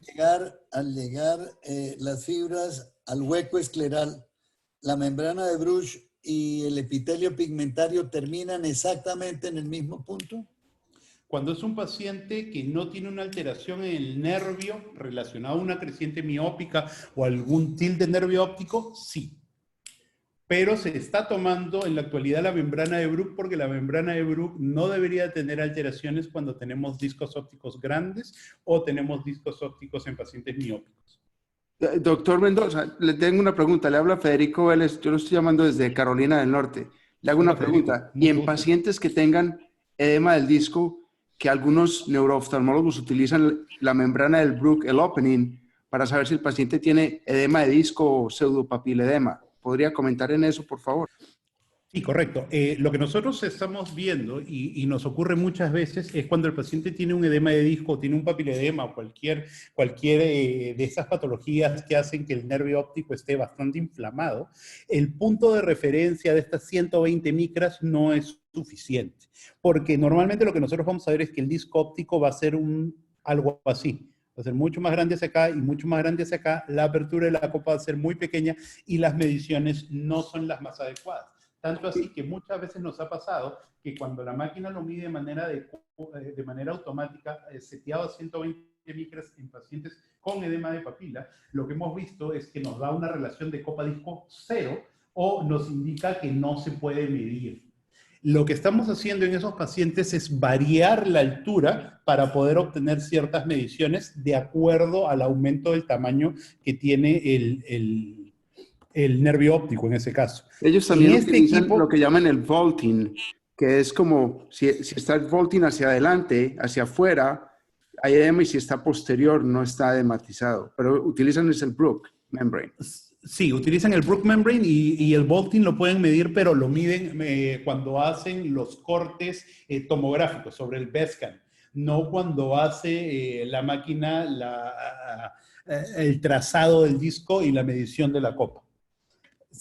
Tengo unas imágenes de eso que quería mostrarles más adelante. Lo que nosotros estamos trabajando en este momento cuando tenemos pacientes de ese tipo es subir el plano de referencia que está seteado acá a 120 y trabajarlo alrededor de 180 micras, que nos va a dar resultados bastante más reproducibles en este caso particular de los edemas de papila. Muchas gracias. No, de nada. Con respecto a lo que comentaban hace un rato, primero déjame terminar con esto de aquí. La topografía de disco óptico nos da ciertos valores que nos reportan los diferentes OCTs. En este caso, nosotros vamos a tener unos valores que es la raíz cuadrada de la relación copa-disco. Este es el promedio efectivo, considerando todas las orientaciones, los 360 grados.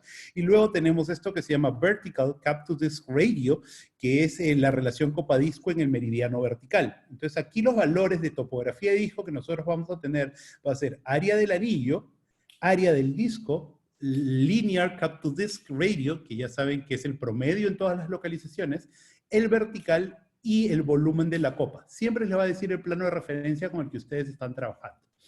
La base normativa aprobada por FDA para los patrones de disco óptico nos va a dar colores y vamos a tener verde cuando está dentro de lo normal, vamos a tener gris cuando la base normativa no tiene suficientes pacientes de este grupo etario para poder hacer la comparación, y vamos a tener también una opción que son unos puntos, y los puntos me indican que se encuentra entre el cambio de un percentil a otro. Eso se ve mejor en este ejemplo de aquí. Acá ustedes van a ver que la relación lineal me sale con unos puntos, porque esta relación lineal está entre el límite del percentil, de un percentil al otro. Puede ser del percentil 1 al percentil 5 o del percentil 5 al percentil 90. Los valores fuera de lo normal, definitivamente en rojo. Los grises, recuerden, cuando no hay suficientes datos. Y los puntos cuando está muy cerca el cambio de uno al otro. Este es el trabajo donde se trabaja, el link para el trabajo, donde tenemos la base normativa del Tritón, que es donde estamos obteniendo los datos para esto. Para terminar, los parámetros para la medición del... Perdón, doctor, ¿esa base normativa de la topografía es nueva en el aparato? Esta base normativa de la topografía es aprobada para FDA para la versión que trabajan en Estados Unidos. No la tenemos nosotros. La versión, no. Esa, o sea, los colores, no. Los colores son de la versión para Estados Unidos. La versión internacional no la tiene todavía. ¿Cuándo? Pero pues, la vamos a tener. Lo que pasa es que la base normativa que ellos están trabajando, esta base normativa es en población anglo y no serviría tanto para nosotros. Mi sugerencia sería comenzar a trabajar una base normativa en población latina, que es lo que yo siempre sugiero para poder hacer las comparaciones. La opción de tener la base normativa aprobada por la FDA, pues vienen algunos equipos, se puede colocar, pero en realidad, como te digo, para lo que es población latina, yo preferiría trabajar con una base normativa nuestra que hay mucha variación anatómica con respecto no solamente a temas de pigmentos, sino también a temas de tamaño de disco óptico. Pero nos podrían mostrar cómo con qué población hicieron esa base de datos. Sí, acá tienes el link. Acá tienes el link. Listo, abajo. la podemos ver y podemos. Claro. La pueden dar mientras tanto, mientras hacemos lo local, porque pues en el CIRRU no hicimos la local y nos dieron la internacional. No sé si se puede instalar. Uy, perdón, un ratito que se enredó el perro con un cable. Un segundito, caramba. Disculpen. Yo le propongo, Martica, si quieres que ahorita hablas eso, permitámosle que termine, porque tenemos una misa de un compañero que se le murió el papá, entonces quisiéramos terminar la charla. Ok.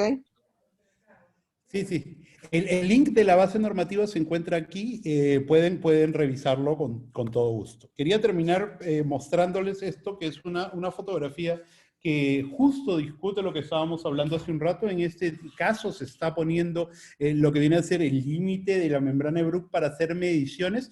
Esto era una pregunta que tenía el doctor Tello y el doctor Galvis, que quería respondérsela porque había quedado pendiente cuando, sobre una charla que vieron de un colega, Mario de la Torre, que es muy amigo de nosotros.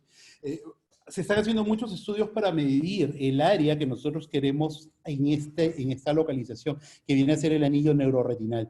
Esta medición nosotros la podemos hacer en cada corte que yo tenga, pero para poder hacer un trazado de los 360 grados del disco óptico, que vendría a ser todo esto de aquí, yo tendría que hacer una medición en cada una de las posiciones. Si yo mido solamente en un BESCAN, estoy midiendo solamente una de las posiciones de los 360 grados que tengo en la cabeza del nervio. Entonces, hay un paper muy interesante que se hizo en China, que justamente es para ver el grosor del anillo neuroretinal en una población china normal, y ellos lo que comenzaron a hacer es esto, ¿no? Hacer mediciones en cada una de las posiciones para poder encontrar cuál era el grosor. Si ustedes se dan cuenta, si yo angulo y hago la medición a este nivel, es diferente que si yo la hago a este nivel, es diferente si yo la hago a este nivel, o es diferente si yo la hago a este nivel. En este trabajo se está basado en la apertura de la membrana de Bruch para poder hacer la medición se hace una angulación y se hace la medición a este nivel, pero como les repito, si no lo hacemos de manera automática, si el equipo con el que se trabaja no lo puede hacer de manera automática y nosotros lo queremos hacer de manera manual y que sea relevante, vamos a tener que hacer más de 12 cortes, normalmente los estándares son 12 cortes radiales, más de 12 cortes para poder hacer estas mediciones en cada una de las posiciones, puesto que en cada posición lo que nosotros vamos a ver es diferente. No se olviden mirar los errores de segmentación, sobre todo cuando vamos a hacer este tipo de mediciones. En este caso tenemos una drusa de nervio óptico. Fíjense cómo ha segmentado mal el equipo acá. Si yo quiero hacer las mediciones aquí, tienen que ser siempre en la misma posición. Si yo hago un corte, en este caso fíjense, es el corte número 65, este corte tuvo un error de segmentación por esta drusa de nervio. Si yo quiero hacer las mediciones de la apertura de la membrana de Bruch y medir el anillo neuroretinal con un caliper, tengo que tener muy en cuenta las variantes anatómicas que nos van a hacer que la estructura que yo estoy midiendo difiera muchísimo de lo que yo quiero representar. Entonces, esta de nuevo es la base normativa del tritón. Esto de aquí está en el Journal de Arbo.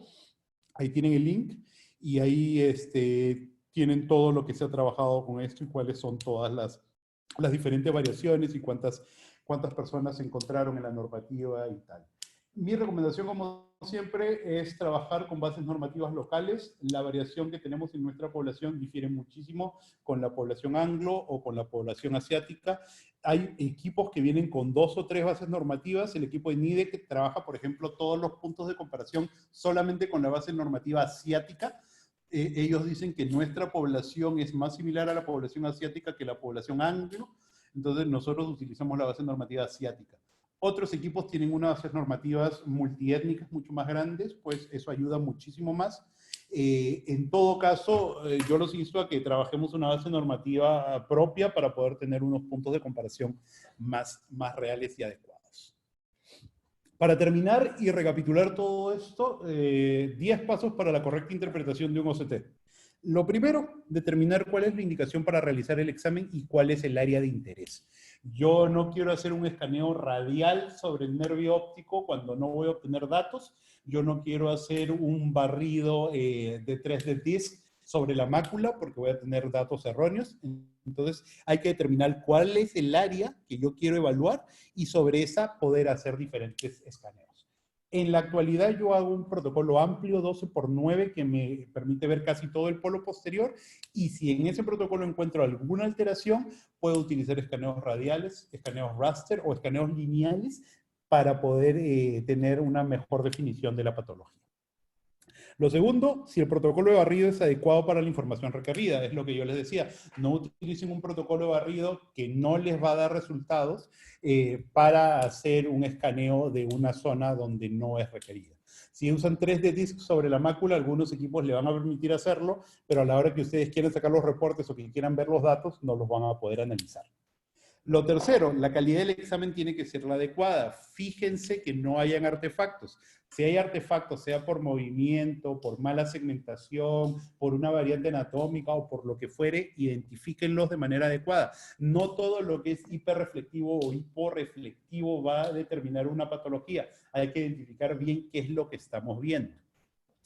Usar protocolos de barrido que nos brinden información cualitativa y cuantitativa. El OCT nos da información cualitativa con los best scans e información cuantitativa cuando yo quiero hacer mediciones de estas estructuras.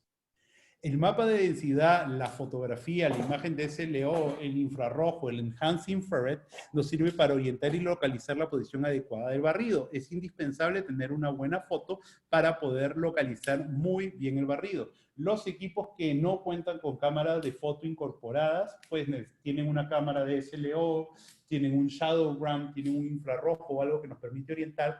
Siempre es preferible la fotografía a color. En caso que no se pueda, pues utilizar alguna de las otras herramientas.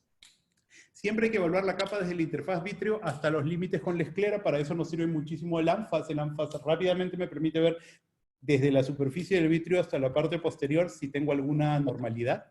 ¿Cómo clasifico las anormalidades? Pues como cambio en el contorno, cambio en el grosor, cambio en la reflectividad, pérdida o presencia de tejido anómalo. Entonces, eso es cuando quieren hacer un reporte, pues nosotros cómo lo reportamos para poder tener todos el mismo lenguaje. Las mediciones las hacen los equipos de manera automática. Nosotros debemos usar los protocolos de follow-up cuando queremos tener la seguridad que esté en la misma posición, y podemos tener medidas adicionales con calipers o con algún otro tipo de estructura de medición que puedan servirnos. Los protocolos avanzados como son ANFAS, vasculografía coroidea o angiografía pueden ser usados como herramientas adicionales dependiendo de la patología que estemos evaluando, y siempre hay que evaluar la presencia de biomarcadores conocidos antes de dar un diagnóstico final. Recuerden que los OCT es solamente un arma más de las tantas que tenemos en el arsenal para poder evaluar nuestros pacientes. Muchas gracias por su atención. Ese es mi contacto para los que no lo tienen, y si tenemos tiempo puedo responder algunas preguntas que hayan quedado. Doctor Mendoza. Hola. Edgar Lozano de Cali. Hola Edgar, ¿cómo te va? Bien, gracias. Una pregunta. Si efectivamente hemos hecho una correlación en el reporte de HUD,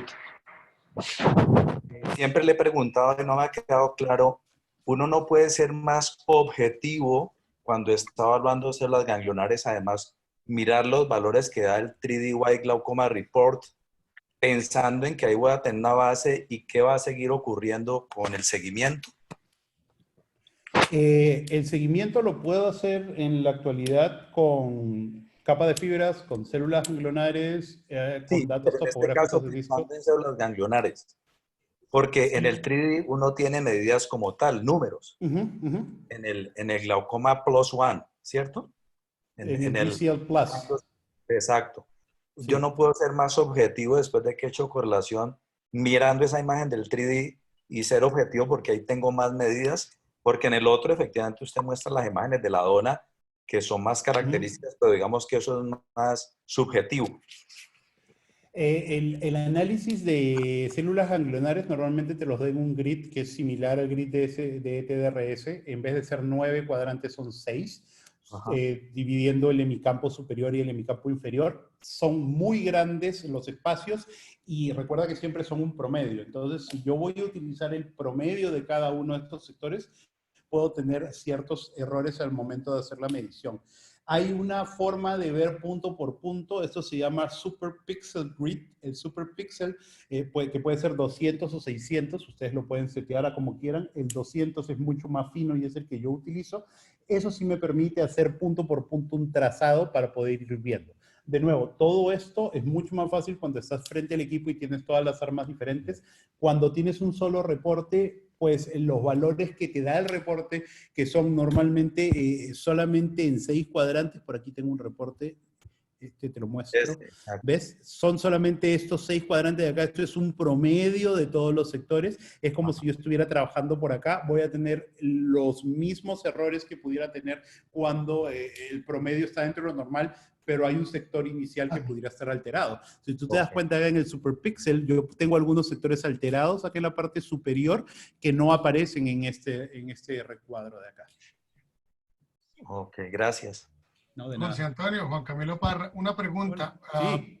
En el follow-up, yo siempre tengo una duda, y es, este equipo, no sé si lo muestra o no me han reportado eso, el cup volume para el seguimiento, ¿qué valor le das? El equipo, dependiendo de la versión que tengas y dependiendo del escaneo que hagas, te permite seguir con datos topográficos de cabeza de disco. Personalmente no lo sigo mucho, excepto en las megalopapilas o cuando el disco tiene una alteración muy significativa. En lo personal, sigo los pacientes con el 12x9, que me permite ver la variación de las ganglionares y la variación de la capa de fibras nerviosas, no tanto los datos de topografía de disco, como te digo, excepto en pacientes que tengan algún problema que sea anatómicamente evidente en la cabeza del disco. ¿Pero hay un reporte donde te muestra el consecutivo? Sí, cuando haces el 12x9, sí te deja hacer el consecutivo de la capa de discos en la última versión del software. En la versión anterior, tú solamente podías hacer follow-up sobre el barrido del cubo del disco óptico. En la nueva versión puede hacer el seguimiento por topografía de disco, por grosor de ganglionares, por grosor de capa de fibras nerviosas, e inclusive colocar la correlación con la presión intraocular que tiene el paciente en ese momento. La ingresa manualmente, ¿no? El equipo no mide la presión. Y también puedes establecer una nueva línea de base si decides cambiar la terapia medicamentosa de tu paciente, o establecer una nueva línea de base si es que hiciste alguna cirugía y estás cambiando el tratamiento por un tratamiento quirúrgico también, ¿no? Para poder hacer un seguimiento. Lo mismo ocurre cuando pasas de un equipo a otro. Recuerda que si tú has tenido un Cirrus o un OptoView o un Nidec y has hecho seguimiento de pacientes durante 5 años, pues ese seguimiento a la hora que tú lo extrapolas a va a ser diferente. Entonces, la recomendación es establecer una nueva línea de base a partir de este nuevo patrón de barrido y hacer los seguimientos para adelante, sin perder lo anterior, ¿no? Si tú tienes un programa de integración de imágenes, puedes tener las integraciones de tus imágenes anteriores sin ningún problema también. Perdón, doctor Mendoza, perdón. Cuando usted dice la nueva versión de software fue la que se puso en octubre, por ahí, porque hasta septiembre, cuando nos reunimos con todos los de Topcon en Bogotá, solo se podía hacer follow-up en el de campo amplio de la mácula. No se podía hacer seguimiento follow-up del disco óptico. Y para el seguimiento del disco óptico se tenía que usar el escaneo disco óptico. Usted me está diciendo que en este momento del escaneo de campo amplio se podría hacer follow-up. Para mi entender, todavía eso no se puede. Correcto, sí. Ayer lo presentó Tobías. El software lo hemos lanzado esta semana. El día de ayer, Tobías, no sé si lograste ver lo que presentó. Ahí presentó toda la parte del follow-up. O sea, cuando nos instalen esas actualizaciones, probablemente vamos a poder hacer seguimiento del disco óptico con el campo amplio, que hasta el momento no se puede. De topografía de disco óptico, porque tú puedes hacer capa de fibras y células ganglionares. No se puede hacer, bueno, se puede hacer más. Sí, bueno, se puede. Pero sí, no te preocupes. Ok, gracias. No, de nada. Yo tengo una duda. Gustavo. ¿Cómo está? O sea, no entramos mucho en el tema de OCT angio y en glaucoma en particular, y yo no sé, o sea, es algo que considero que nosotros que tenemos el Tritón tenemos un magnífico equipo, pero que en términos de OCT angiografía en glaucoma no tenemos absolutamente nada, porque podemos hacer las tomas, pero no podemos medir densidades vasculares, no hay reproducibilidad en la forma manual que lo podemos hacer. Entonces, yo la vez pasada les preguntaba si había algún tipo de proyecto en ese sentido, nosotros que estamos muy interesados en eso, y no sé si ha cambiado algo, porque en ese momento creo que no había nada. Sí, recuerdo haber conversado contigo de eso y te mostré la manera manual, que es lo que tú estás comentando ahora.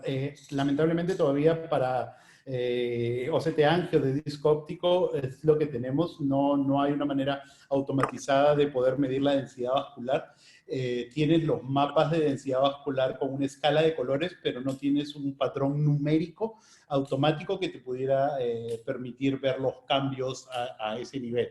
Básicamente el porcentaje te da una escala de colores que es como lo estamos siguiendo, y OCT angiografía para el disco óptico nos da información porque podemos ver cómo está la perfusión a nivel de la cabeza del disco, pero sigue siendo bastante subjetivo. Al día de hoy no tengo un valor objetivo cómo medir eso todavía.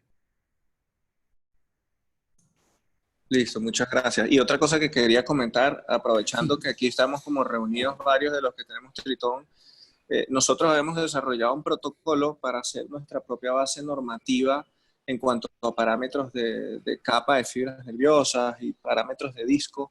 Entonces, aprovechando la oportunidad, sería interesante ponernos de acuerdo los demás centros que tienen el dispositivo, la máquina, como para sacar eso y tener nuestra propia base, pues. Me parece genial, me parece una oportunidad bastante buena para poder hacer eso. Tienen yo creo que les dejé alguna vez algunos ojos sobre los cuales trabajamos en población peruana. Tienen también ya acá la base normativa del Tritón para poder tener como guía cómo se trabajó esto. Es algo que yo siempre les digo. Trabajemos población latina, nosotros tenemos variaciones que deberíamos ver. Se reportó hace muchos años en el Panamericano de Santiago de Chile variaciones anatómicas con respecto al nervio óptico. Mario de la Torre justo la semana pasada hablaba de eso. Los latinos aparentemente tenemos nervios ópticos más grandes, tenemos unas papilas más grandes que los que tiene la población anglo, así que es bastante evidente que necesitamos un poco más de data de nuestra población para poder hacerlo. Una última duda, José, y sí. Algo que me llama mucho la atención y no sé, digamos, cómo pudieran explicarlo. O sea, a mí me llama mucho la atención que nosotros tenemos un tritón y tenemos el maestro, que es Spectral Domain, y cuando se hace la medición de capa de fibras nerviosas, los parámetros son muy similares, a pesar de ser dos cosas completamente distintas. Entonces, no sé, o sea, es algo que me ha llamado la atención porque si son dos tecnologías distintas, los grosores son, o sea, muy exactos. De hecho, a veces hago seguimiento porque me parece que se reproducen muy bien. Recuerda que la medición del grosor de la capa de fibras nerviosas es un barrido circumpapilar centrado en el disco. 3.4 es el diámetro en ambos equipos. Entonces, el barrido circumpapilar que tú tienes va a ser bastante reproducible porque prácticamente estás haciendo el mismo escaneo en dos equipos. En el Tritón tú tienes la capacidad, aparte de hacer el barrido circumpapilar, de cambiar a que te muestre el grosor de capa de fibras nerviosas. Cuando mide el grosor de capa de fibras nerviosas solo, está usando el cubo sobre el disco óptico para hacer los escaneos raster y hacer la medición de la capa de fibras nerviosas. Pero cuando tú estás haciendo el barrido circumpapilar del Tritón y del maestro son exactamente iguales. El overlapping es el mismo, el escaneo es prácticamente el mismo. Listo, muchas gracias. De nada.